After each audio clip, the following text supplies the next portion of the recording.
अहो पाहुणं काहीतरी सांगा. अहो ते लोकेशन का काय दिलं का त्यांनी? त्या हवालदाराला पैसे देऊन मीच मिळवलं ते. अरे म्हणजे आता आपलं अर्ध काम झालं. तुम्ही जे काही हे वागलायत ना ते मला अजिबात पटलेलं नाही. लाच देणं कायद्याने गुन्हा हे माहित नाही का तुम्हाला? लाच घेणारा आणि देणारा दोघही गुन्हेगार असतात. ए पुरी, तू बोलतेस ना ते पटतंय, पण तुझ्या या तत्वापेक्षा तुला तुझा भाऊ आणि मला माझी अनुजा प्रिय आहे ग. आणि यांची अवस्था काही वेगळी नाहीये. हा अंगास एकदम आमच्या मनातलं बोललात. मी आता आपल्याला उशीर करून उपयोग नाही. लवकर हालचाल करायला पाहिजे. चला निघू. चला तर मग निघूया. अहो काकू, तुमची तब्येत ठीक नाहीये, तुम्ही कशाला येताय? हो ना, आपल्याला किती लांब जायचंय त्याचाही अंदाज नाही अजून. म्हणून प्रवासाची दगदग. हा एवढा प्रवास तुम्हाला जमेल का? व तुमची तब्येत बिघडली तर? अहो माऊली, आता आम्ही आमच्या पोरांना शोधायला जाणार म्हणजे तुमच्या पोरीला तिथंच ठेवणार आहे का? तिला पण घेऊन येणार ना. तुम्ही एक काम करा, तुम्ही ना इथंच थांबा, वाट पहा, आम्ही जाऊन येतो ना. हे बघा, तुम्ही कितीही मला समजवायचा प्रयत्न केलात ना तरी जोपर्यंत मी माझ्या डोळ्यांनी माझ्या सायलीला बघत नाही ना तोपर्यंत मला चैन नाही पडणार. आता राहिला प्रश्न माझ्या आजारपणाचा. मी माझी सगळी औषधं माझ्या बरोबर घेईन आणि ती अगदी वेळेवर घेईन. त्यामुळे माझ्या तब्येतीची काळजी तुम्हाला घ्यावी नाही लागणार. मी येते तुमच्या बरोबर. चला चला. हो काकू, चला निघूया. चला. ही माऊली ऐकल असं काही वाटत नाही. त्यापेक्षा तिला आपल्या बरोबर घेऊन जाऊया.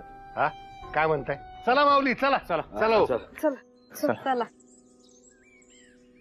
एक मिनिट हे सत्या बस ना. खरा किस्सा पुढे आहे. म्हणजे तुम्हाला माहिती आहे ना, हनम्या आणि मी हॉस्टेलमध्ये एकाच रूम मध्ये राहायचो. तर हॉस्टेलमध्ये हनम्यासमोर एकदा हवाबाई, जे अरे हवाबाई श्रीदेवी. हनम्याला माहिती आहे ना श्रीदेवी आवडते म्हणजे अजून पण पाकिटमध्ये श्रीदेवीचा फोटो असतो. साहेबांना मूड झाला, तिच्या समोर बोलतो मी आता सिगरेट ओढणार. आता मी त्याला बोललो की अरे हॉस्टेलच्या रूम मध्ये सिगरेट ओढू नको, कोणीतरी येईल कोणीतरी बघेल. पण हनम्याच्या समोर हवाबाई आली की हनम्याचा काय होतो, अनिल कपूर मिस्टर इंडिया लगेच तयार. मला बोलतो मी आत्ताच्या आत्ता सिगरेट ओढणार म्हणजे ओढणार. लगेच तिच्यासमोर उभा राहिला, मस्तपैकी स्टाईल मध्ये अशी सिगरेट पेटवली आणि एकदम स्टाईल मध्ये ओढायला लागला. मी बोला अरे थांब, मी बघत होतो कोण येतंय कोण नाही. मला भीती वाटत होती यार. आत्ता खरा किस्सा आहे. हनम्या हवाबाईच्या समोर उभा, मिस्टर इंडिया, आणि तिथे मागे कोण आलं असेल सांगा? गेस करा ना कोण आलं असेल. कोण? हनम्याचा बाप.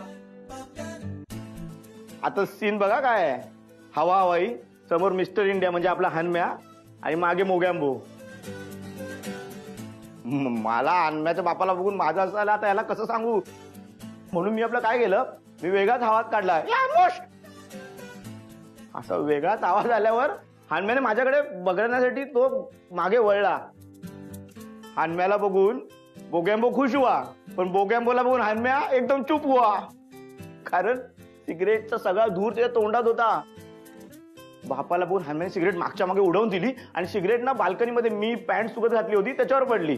पॅन्ट आणि सिगरेट एकाच वेळी शहीद झाली. पण हनम्या बापासमोर असा उभा. आधीच त्याचे गाल एवढे, त्यात त्याच्या गालामध्ये सिगरेटचा धूर. हनम्याच्या बापाला काय वाटलं माहितीये, बाप आल्या म्हणून पोरगं खुश झालंय. हनम्याचा बाप हनम्याला विचारायला लागला, अरे बापाला बघून काय घाबरायला आलायस? माहिती त्यांची माहिती ना भाषा आहे, आपल्याला ती काही जमत नाही. हनम्या पण बोलतो. हनम्याच्या बापाला वाटलं की पोरगा आपल्या आजारी पडलोय, काहीतरी गाल असे सुजले. म्हणून हनम्याच्या बापाने हनम्याच्या गालावर असं केलं, काय करायला नाहीस असं केल्या म्हटल्यावरती हनम्याच्या तोंडातून धुराचा भपका जो बाहेर आलाय.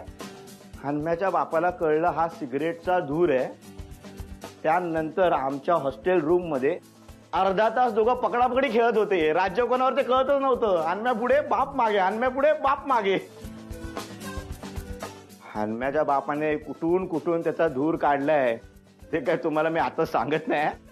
पण त्यानंतर ज्या हनम्याला मी रोज चोरून सिगरेट आणून द्यायचो त्या हनम्याला रोज 2 महिने मी असे मालिश करवतो, मालिश.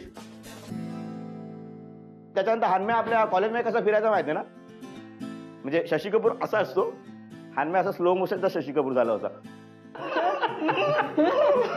आणि हानम्या आला पाणी बघूया काय झालं. माहित नाही, म्हणजे आत्ता बरा होता पण अचानक गंभीर झाला. हनू, तू विचारलं नाहीस त्याला काय झालं ते? अगं ऑफकोर्स मी विचारलं त्याला, पण तो म्हणाला की सगळ्यांसमोरच त्याला काहीतरी सांगायचंय, सो म्हणून आम्ही इथे आलो. हणम्या, सांग ना काय झालं, बोल. हा, काही नाही, चिठ्ठी लिहिली आहे माझ्या बापूसाठी. बापू काल माझ्या स्वप्नात आला होता. मला म्हणला कसा, हणम्या अरे काय बाबा गावा घरला येतोय, आपली गाय वाहिली आहे, तिच्या वासराला बघून तिला पाना फुटायलाय, आपलं कोकुळ घर नाही म्हणून तुझ्या आईचा पाना हटलाय. अजून बरंच काय काय बोलला बापू स्वप्नात. पारकदी वावरापासून शिवारापर्यंत सगळंच बोलला. म्हणलं लवकर घरला ये, आम्ही कौलं बादल्याची आहे, दिलेलं पाणी नाही. माझा बापू आहे ना हाडाचा शेतकरी. एकदा बोलायला लागला ना की असा असा पाऊस होतो. पण समोरच्याला ऊन लागलं असं वाटलं ना तर लगेच झाड ऊन त्याला सावली देतो. माझ्या बापूबद्दल काय बोलू नये काय नाही, नाही का.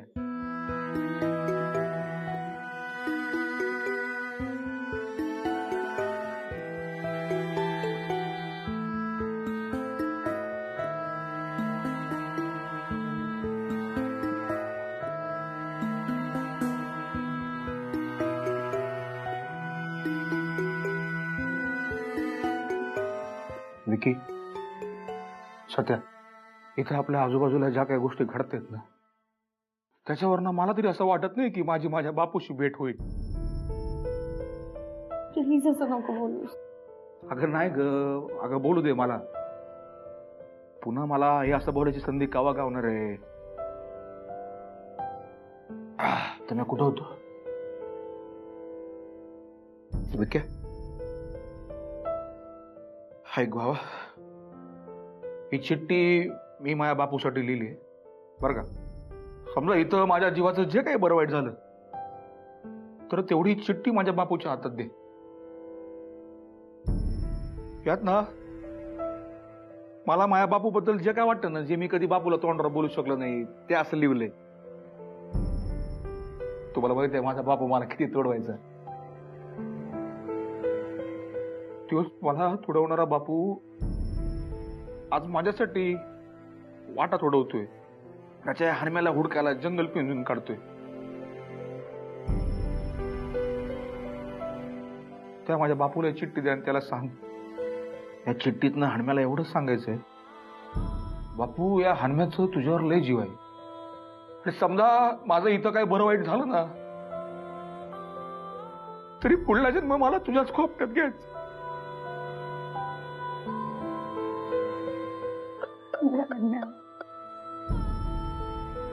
आम्ही सगळे आहोत तुझ्या सोबत.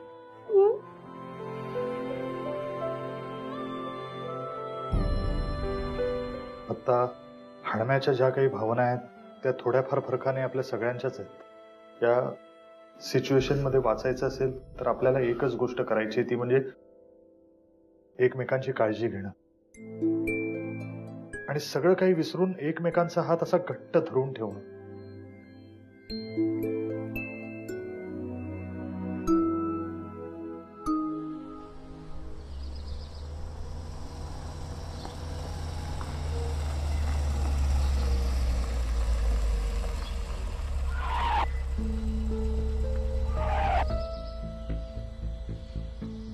ही गचके देत का थांबलीये? काय झालं? आता ते खाली उतरल्याशिवाय कसं कळलं?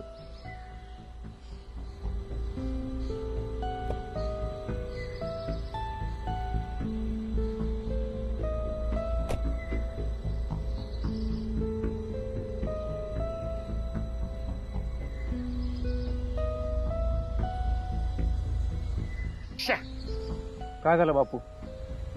ह्याला आत्ताच याला पंक्चर व्हायचं होतं. हिला काय कळना झालं.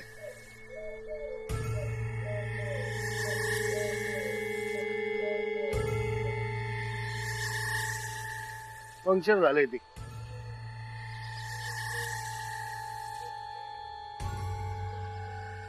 आता काय करायचं? बापू स्टेपनी असेल ना? अहो नेमकी आजच घेतली नाही ना स्टेपनी. या हानम्याच्या नादात निघालो. काय घ्यायचंय आणि काय घ्यायचं राहिलं हे आता कळते. अरे देवा, आता काय करायचं? आता काय एरिया पण एकदम सामसूम दिसतोय. हो ना. रस्त्याला एकही गाडी दिसत नाही. आता इथे आपल्याला कोण कशी काय मदत करेल तेच काही कळत नाहीये. आता चला शोधूया. हा हो.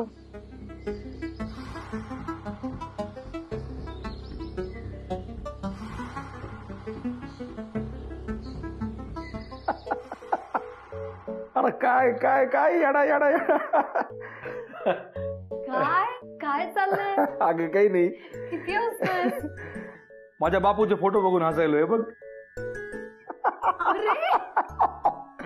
ते बघ आता यो फोटो काढलाय ना, या फोटोच्या वेळेला ना बापू आमच्या गोट्यात दूध काढत होता आमच्या गाईचं.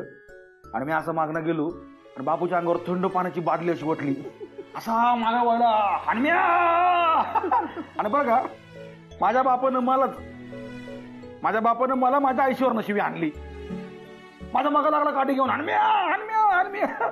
बापू पुढं म्या माग, बापू पुढं म्या माग. मग त्यात काय केलं, या धावता बापूचा फोटो काढला. अबो स्माईल. हे बघ आहे तो फोटो आहे पुढा बघ. हे बघ हे बघ येऊ ना काय हल्लाय फोटो. बापू अशी काठी उगारतोय तो तेव्हा काढलेला फोटो आहे.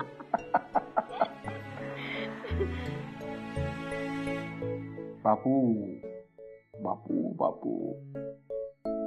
अन्म्या, काय झालं बाबा? तच एवढा हसत होतास आणि आता?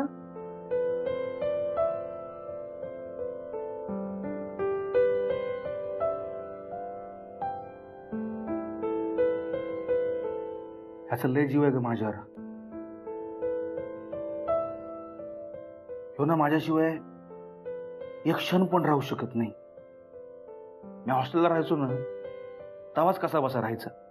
आणि जेव्हा केव्हा मला हॉस्टेलला भेटायला यायचं तेव्हा मला म्हणायचं आणि मी आल्या का हे शेवटचं बरं का.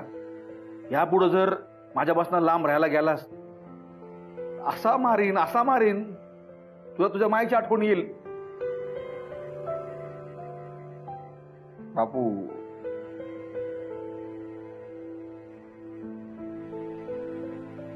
आता पण त्याला मी दिसलो नाही ना बरेच दिवस, असा कावरा बावरा झाला असं. हानम्या हानम्या हानम्या करत अख्खं गाव डोसक्यावर घेतलं असं. आणि त्याला जरा बी कुणकुण लागली ना मी इथं असण्याची, तो माझा याडा बाप इथपर्यंत पण येईल.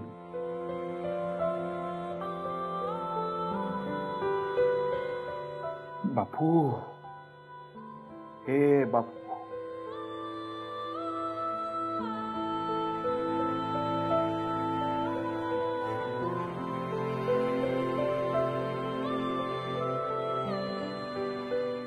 आज बापूची लय आठवणी आली ग.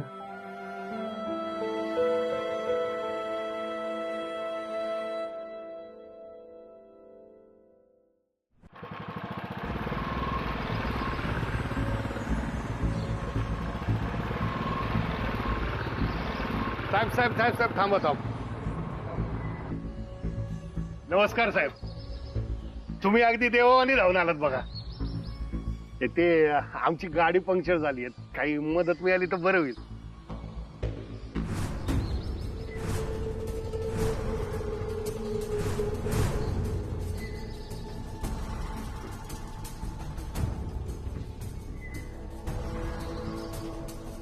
मी कोण आहे हे तुम्हाला सांगायची गरज नाहीये.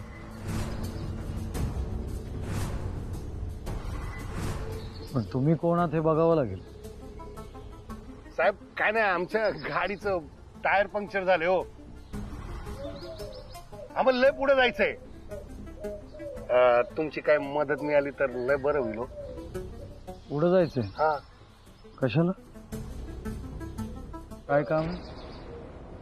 आमच्या प्रत्येकाचं कोणी ना कोणी हरवलेलं आहे. माझी बायको, यांचा मुलगा, ह्यांची मुलगी आणि तिचा भाऊ. त्यांना शोधायला आम्ही बाहेर पडलोय. नाही, ते सगळं ठीक आहे, पण तुम्ही याच रस्त्याला का आला? आम्हाला माहिती मिळाली की आमची मुलं याच एरियामध्ये आहेत. नक्की काय झालंय हे मला कोणी सांगेल का? सर मी सांगते. 8 ते 10 मुलं मुली आहेत.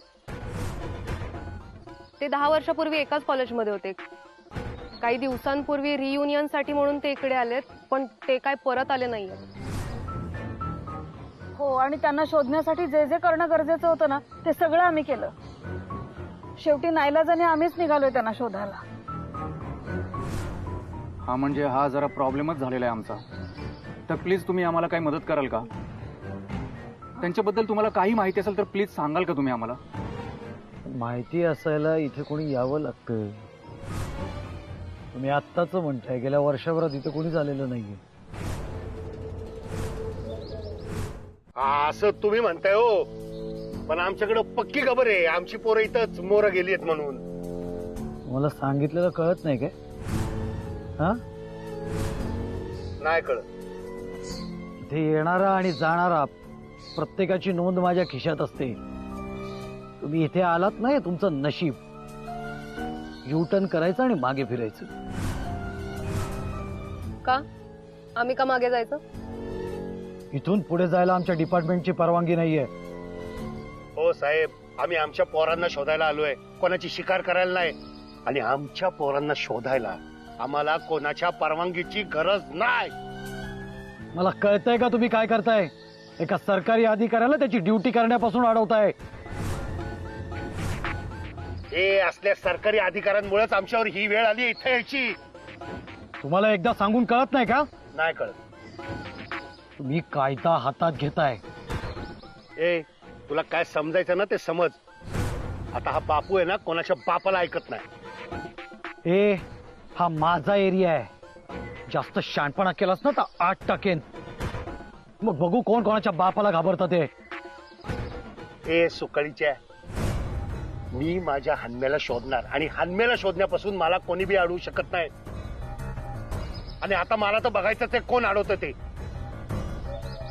नीट सांगतोय, इथना गप मागे फिरायचं